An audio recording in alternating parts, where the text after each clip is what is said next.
اعوذ باللہ من الشیطان الرجیم بسم اللہ الرحمن الرحیم ایاک نعبد و ایاک نستعین۔ ترجمہ اس آیت کا ہے کہ ہم تجھ ہی سے مدد مانگتے ہیں اور تیری ہی عبادت کرتے ہیں۔ دوسرا حصہ تھا اس کا کہ مدد مانگنا۔ حدیث کے اندر بہت ساری جگہ پر آیا ہے کہ ایک دوسرے کی مدد کرو، بیمار کی عیادت کرو، اگر کسی کو ضرورت پڑتی ہے تو قرضے کے طور پر مدد لو۔ تو پھر اللہ سے مدد مانگنا اور انسان سے مدد مانگنے کے اندر کیا فرق ہے؟ 4 چیزیں ہیں اس تفسیر کے اندر، غور سے سنیے اس بات کو، کیونکہ یہ بہت ہی قیمتی مسئلہ ہے۔ بہت سارے مسلمان اس مسئلے کو نہ سمجھنے کی وجہ سے بہت سارے لوگوں کو بولتے ہیں کہ وہ مشرک ہے، حالانکہ وہ مشرک نہیں ہوتا ہے۔ غلط فہمی، مسئلہ نہ سمجھنے کی وجہ سے۔ یاد رکھیے، کسی آدمی نے، جیسے آپ کو سادی میں موٹی بات سمجھا دیتا ہوں کہ یہ کتاب ہے فضائل اعمال، کمپنی نے اس کو تیار کیا ہے اور لکھنے والے حضرت نے اس کو لکھا، شیخ الحدیث زکریا رحمۃ اللہ علیہ نے۔ تو آپ لکھا تو انہوں نے ہے، لیکن علم اللہ نے ان کو دیا، خود انہوں نے اپنی ذات سے نہیں لکھا، خود سے نہیں لکھا، اللہ نے دیا ہے تو لکھا ہے۔ کتاب لکڑی سے بنا کاغذ، ورنہ کاغذ بھی لکڑی سے، اللہ لکڑی پیدا نہ کرتے تو کاغذ بھی وجود میں نہیں آتا۔ تو اس کو کہتے ہیں کہ کسی چیز کو خود سے وجود میں لانا، یہ صرف ایک ہی ذات ہے، وہ اللہ کی ذات ہے۔ ورنہ انسان چائے بنانے کے اندر بھی 4 چیزوں کا محتاج ہوتا ہے، شکر پاؤڈر کا اور چائے کا، دودھ کا اور پانی کا، چاروں چیزیں ملا کر جو ہے چائے بناتا ہے، تو محتاج ہے۔ اب اس کے ہر چیز کے پیچھے آپ جائیں گے گہرائی کے اندر تو آپ کو ملے گا، معلوم پڑے گا کہ وہ کسی نہ کسی چیز سے ملتے پھر خدا کی محتاج بن جاتی ہے۔ سادی بات آپ لے لو دودھ کی، دودھ گائے سے نکلتا ہے، اب وہ گائے اس کی ماں ہے، اب اس کو پیدا کیا خدا نے، اگر خدا پیدا نہ کرتے تو دودھ ہی نہ ملتا۔ تو ہر چیز کی ابتدا خدا اللہ تعالیٰ کی ذات سے ہی وجود میں آئی ہے۔ اللہ نے کہا کن ہو جا تو چیز پیدا ہوگی۔ تو اس کے اندر یہ مسئلہ یاد رکھیں آپ کہ کسی بھی چیز، سب سے پہلا مسئلہ، جو آدمی کسی بھی چیز کو ایسا مانتا ہے کہ یہ ساری چیزوں کا پیدا کرنے والا یہی ہے اللہ کو چھوڑ کر، تو کافر ہے۔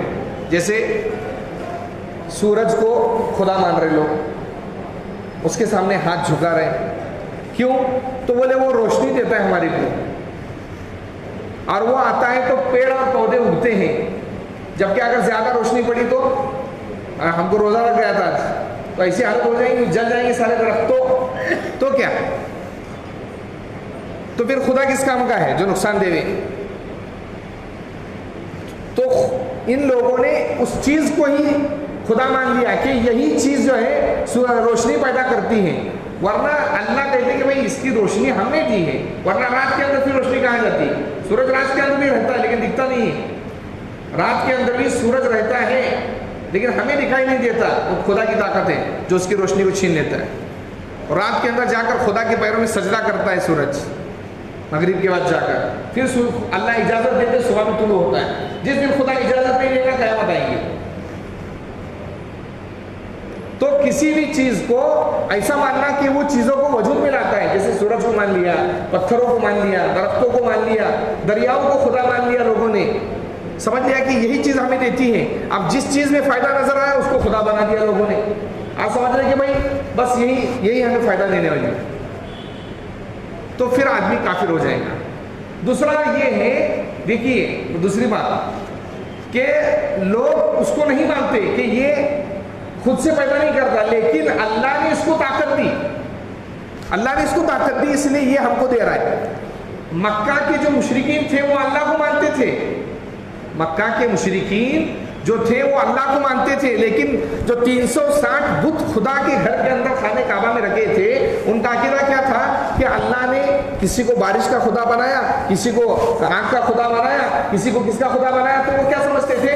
اللہ نے اس کو اپنی تقسیم کر دی، خدا جیسے بادشاہ تقسیم کرتا ہے وزیروں کو، اب یہ ہمیں دیں گے، اب خدا سے مانگنے کی ضرورت نہیں۔ اس لیے قرآن کریم کے اندر کہا اللہ نے مَا نَعْبُدُهُمْ إِلَّا لِيُقَرِّبُونَا إِلَى اللَّهِ زُلْفَىٰ، مکہ کے مشرک کہتے ہیں کہ ہم ان کی عبادت اس لیے کرتے ہیں کہ خدا کے قریب ہو جائے، حالانکہ عبادت ڈائریکٹ خدا کی کرنی چاہیے تھی، لیکن کس کی کر رہے ہیں؟ وہ چھوٹے چھوٹے بات۔ آپ عجیب بات عجیب بات ہے، مکہ کے مشرکین جو تھے آٹا گوندنے کے بعد اس کا خدا بناتے تھے وہ، کہ سفر کے اندر کوئی حملہ نہ کرے، تو خدا کی پوجا کرتے تھے وہ، اور بھوک لگ گئی تو اسی آٹے کو کھاتے تھے وہ۔ عجیب خدا تھا، اسی خدا کو کھا لیا، کتابوں میں لکھا ہے سیرت کی۔ تو مکہ کے مشرکین اللہ کو مانتے تھے، لیکن ان کا عقیدہ یہ تھا کہ اللہ نے اپنی خدائی تقسیم کر دی، اور اگر یہ بات نبیوں کو ہم مانتے ہیں کہ اللہ نے نبیوں کو اپنی خدائی دی ہے، یا ولیوں کو مانتے ہیں، تو آدمی مشرک ہو جاتا ہے۔ جیسے آج کے زمانے میں بہت سارے مسلمانوں کا عقیدہ یہ ہے کہ ولی جو ہے ہمیں اولاد دیں گے۔ ارے اللہ اولاد دینے والے صاحب خواجہ داتا علی حجویری رحمۃ اللہ، داتا بولتے ہیں اس کو، داتا نہیں بولنا چاہیے ان کو، خواجہ علی حجویری رحمۃ اللہ علیہ، ان کے پاس جا کر لوگ بازاروں پر مانگتے کہ اولاد دو ہمیں، حالانکہ ان کو کوئی اولاد نہیں تھی، حالانکہ ان کو کوئی، جن کو اولاد نہیں وہ اولاد کیسے دے سکتے؟ تو دوسرا عقیدہ کہ خدا نے طاقت بانٹی اور آپ ہم ان سے ڈائریکٹ مانگے۔ تو یہ دونوں جو لوگ ہیں، دونوں قسم کے لوگ، یہ مکمل شریعت کی طرف سے کافر اور مشرک ہیں، ان کی اللہ جو ہے مغفرت نہیں کریں گے۔ یہ دو لوگوں جو اولیاء کو ایسا مانتے ہیں کہ اللہ تعالیٰ نے ان کو اپنے اختیارات دیے ہیں، اب یہ جو چاہے وہ کرے، خدا نے اپنے رسول کو اختیار دیا ہے۔ بھائی اگر سادی موٹی بات سمجھنے آنے والی ہے کہ اگر خدا نے اپنے نبی کو اختیار دیا تھا تو غزوہ احد میں مسلمان کیوں مارے گئے، 70 صحابہ کیوں مارے گئے؟ حضور صلی اللہ علیہ وسلم کو معلوم ہوتا کہ میرے بیٹے کا انتقال ہونے والا ہے، تو پھر حضور صلی اللہ علیہ وسلم پہلے سے اپنے پاس رکھتے، پھر حضور نے اپنے بیٹے کے رونے پر آنسو کیوں بہائے؟ معلوم ہونا چاہیے نا پہلے سے، اگر خدا نے اختیارات دیے ہیں تو معلوم ہونا چاہیے۔ پھر سارے صحابہ جنگ کے اندر چلے گئے، پھر کچھ صحابہ شہید ہو گئے، حضور اکرم صلی اللہ علیہ وسلم کے چچا شہید ہوئے، تو اللہ نے اپنے اختیار کسی نبی کو نہیں بانٹے، اپنی خدائی کسی کو نہیں بانٹی اللہ تعالیٰ نے۔ خدا کی خدائی کے سامنے سارے انبیاء، سارے اولیاء، سارے اللہ والے اور سارے انسان کچھ حیثیت نہیں رکھتے خدا کی خدائی کے سامنے۔ وہ خدا ہے، اس کی خدائی نہ مجبوراً کوئی لے سکتا ہے، نہ اللہ دیتے ہیں کسی کو، نہ اختیاراً، مائی چوائس کوئی خدا کی خدائی نہیں لے سکتا، اور مجبور نہیں کر سکتا اللہ کو کہ اللہ کی خدائی لے لے۔ یہ دو طریقے کے لوگ جو ہیں وہ مشرک ہیں، کافر ہیں شریعت کی نگاہ میں۔ تیسرا مسئلہ یہ ہے کہ کچھ لوگ یہ نہیں سمجھتے، یعنی وہ یہ بھی نہیں مانتے کہ بھئی اللہ تعالیٰ نے ان کو طاقت دی، لیکن کچھ ایسے کام کرتے ہیں جیسے لگتا ہے کہ یہ خدا کو چھوڑ کر دوسروں کی عبادت کرتے ہیں، تو یہ حرام ہے۔ جیسے کیا کرنے کا؟ درگاہ پر جا کر سجدہ کرنا، درگاہ پر جا کر سجدہ کرنا۔ اور دلیل کیا دیتے ہیں کہ حضرت یوسف علیہ السلام کو جو دربار میں لوگ تھے انہوں نے سجدہ کیا تھا، یوسف علیہ السلام کو ان کے دربار میں لوگ تھے سجدہ کیا تھا، تو بھئی وہ سجدہ جو تھا وہ یوسف علیہ السلام کے زمانے میں تھا، اس وقت جا کے پیدا ہو جاتا ہو، یہاں کیوں پیدا ہوئی اس امت میں؟ سیدھی بات یہ ہے، اگر سجدہ کرنا ہوتا تو صحابہ اکرام حضور کی قبر کو کرتے، لیکن حضور اکرم صلی اللہ علیہ وسلم نے انتقال سے پہلے فرمایا کہ میری قبر کو سجدہ کا مت بنانا، جیسے یہودی اور عیسائی لوگوں نے انبیاء کی قبروں کو سجدہ کرنے کی جگہ بنائی۔ تو یہ جو لوگ ہیں یہ ان کو ولی لوگوں کو اللہ نہیں مانتے ہو، لیکن سجدہ کیوں کرتے ہیں؟ بولے تعظیمی، عزت کا سجدہ، حالانکہ سجدہ صرف کس کو ہوتا ہے؟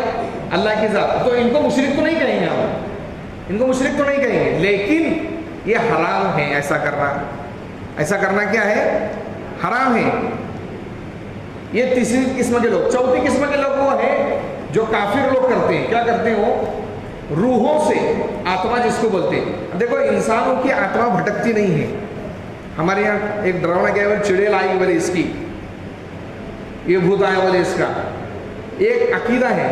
سمجھتے لوگ کہ اور پرانے زمانے میں ہمارے گھر میں خود ایسا ہوتا تھا پہلے کہ ہماری والدہ بولتی تھی کہ بھائی عصر کے بعد شراب مت کرنا، بولے پرانے لوگوں کی روحیں آتی بولے آج کھانے کو آئیں گی، بولے جمعرات کا دن ہے، بولے کھانا سجا کر رکھتے تھے، علم نہیں تھا۔ تو بھائی روحیں نہیں آتی، روحیں نہیں آتی۔ اب پھر آتا کون ہے؟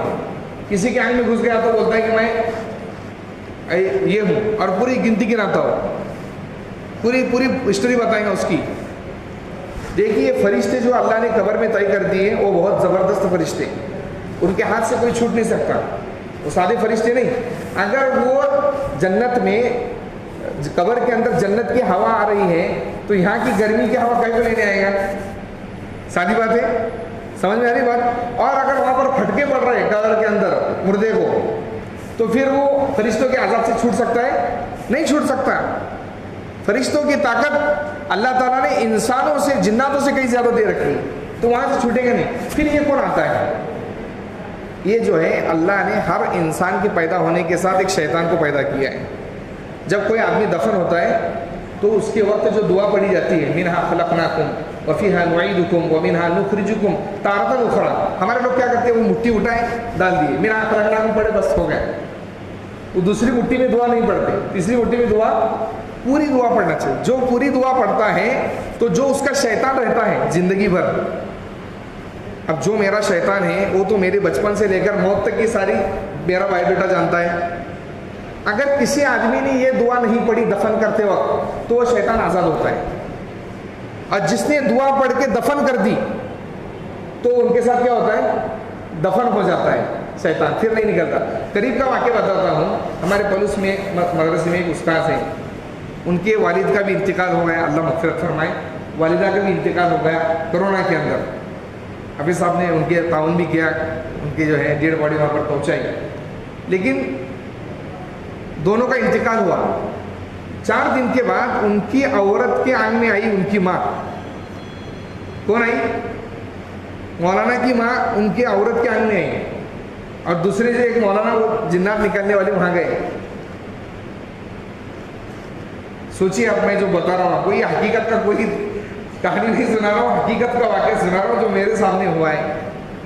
اب وہ کیا ہوا تھا، ان کی امی نے اپنی بینک پاس بک جو ہے کسی کے گھر میں رکھی تھی جب زندہ تھی تو، اور اس کے پاس کچھ پیسے بھی تھے، تو معلوم نہیں تھا مولانا کو۔ تو جیسے آنگ میں آیا وہ، ان کی ماں آئی، ان کی بیوی کے آنگ میں آئی، تو ان سے ایک سوال کیا، بولے وہ بک کدھر ہے؟ تو وہ اس نے برابر بتایا، وہ ماں نہیں تھی ان کی ماں کے ساتھ جو شیطان تھا نا زندگی بھر، اس نے بتایا برابر کیا ہوتا ہے، بولے وہ فلاں کے گھر میں رکھی ہوئی ہے اور اس کے پاس اتنے پیسے۔ تو مولانا نے پھر دعا دم کر کے اس کو بھگا دیا خبیث کو۔ تو مولانا نے جا کر جو اس کو پوچھا تو اس نے بولا ہاں اتنے پیسے ہیں، بولے برابر اتنے پیسے میرے پاس رکھے ہوئے اور بک بھی۔ تو دوسرے دن آ کے میرے کو بولے کہ مولانا ایسا تو مسئلہ ہوا۔ میں نے کہا مولانا ایک سوال چھوڑ دیا آپ نے۔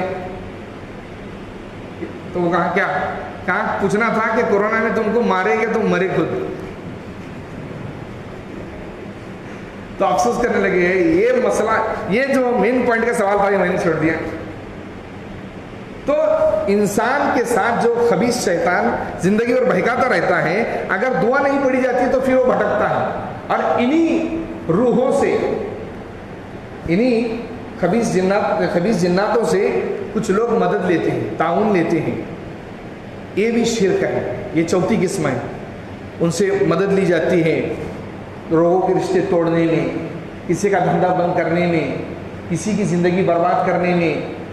یہاں تک کہ 4 مہینے پہلے کا واقعہ ہے، سعودی عرب کے اندر ایک عورت آپ نے دیکھا ہوگا کہ کپڑے پھاڑ رہی ہے بیت اللہ کے سامنے۔ کیوں؟ خانہ کعبہ نظر نہیں آ رہا اس کو۔ کیوں نظر نہیں آیا؟ اس نے اپنے خاندان کے لوگوں پر جادو کر کے مار دیا تھا ان سب کو، اور جائیداد اپنے نام پر کر دی۔ خدا نے یہ عذاب دیا کہ بیت اللہ کے سامنے ہو کر اس کو بیت اللہ نظر نہیں آ رہا تھا۔ تو 4 مسئلے ہیں، پہلے 2 مسئلوں میں شرک ہوتا ہے، دوسرے 2 مسئلے جو ہیں وہ حرام ہیں۔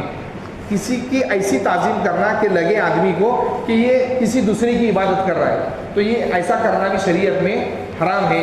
ایاک نستعین کے اندر اللہ نے ایک سبق یہ دیا ہے کہ ہم سے ہی مدد مانگے، ہمارے علاوہ کسی سے مدد نہ مانگے۔